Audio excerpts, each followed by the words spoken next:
เสียบแบบนี้บ่ใหญ่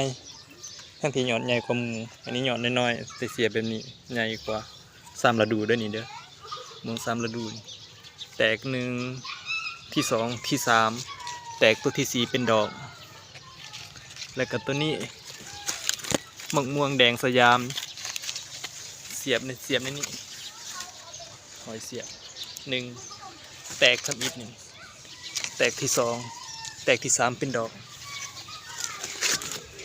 แล้วก็อันนี้ R2E2 เสียบ2 ปีแล้วตัวนี้เป็นดอกงามๆเลยแล้วก็ตัวนั้นนั้นเป็นมะม่วงกระสวยเป็นดอกคือกันกำลังแตกดอก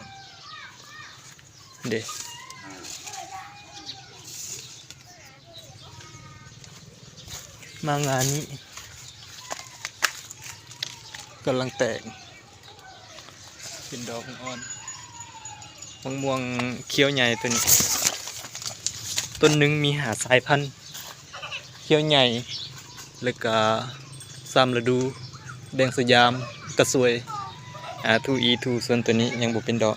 ตัวที่6